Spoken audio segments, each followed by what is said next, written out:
Let's look at my compensation as a W-2 company driver. Let's talk about my logs for the week. I was paid for 4,050 dispatched miles. I had 2,884 logged miles. Logged miles do not always agree with dispatched miles due to carryover, which are runs that start in one pay week and end in the next. My average net speed for this week was 61 miles per hour. Utilization percentage, which is determined based upon 61.25 hours in a 7-day week. My utilization this week was 86%. The day in orange was a paid 34-hour reset. The day in green was a day at home time. My unedited pay statement for period 31 of 2023. This includes all trips from July 23rd to July 29th. The first trip went from Laredo, Texas to Fort Recovery, Ohio. It paid $972 for 1,473 miles. The second trip went from Fort Recovery, Ohio to Laredo, Texas. It paid $954 for 1,447 miles.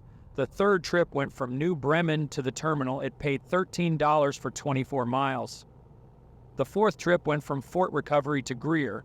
It paid $409 for 560 miles. The fifth trip started and ended at the Greer terminal. It paid $300 for 380 miles. The sixth trip started at the Greer terminal and ended at my home in Georgia. It paid $121 for 164 miles.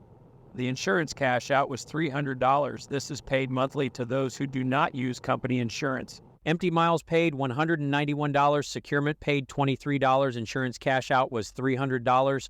Loaded miles paid $2,442, and stops paid $174. Total earnings for this week was $3,061. 31 weeks into the year, my gross income is $67,559, and I've driven 87,708 miles. This averages out to $2,179 per week and 2,829 miles per week. Extrapolating to a year, it's estimated at $113,325 for 147,108 miles. This week, I worked 6 days on the road, took a paid 34-hour reset and 1 day at home. In July, I worked 23 days, took 3 days home time, and had 3 days off on the road. Year to date, I've worked 158 days, been home for 34 days, and taken 18 days off while on the road. I am not paid hourly, but let's calculate like an hourly job. For the week, my gross pay was $3,060 for 52 hours of work.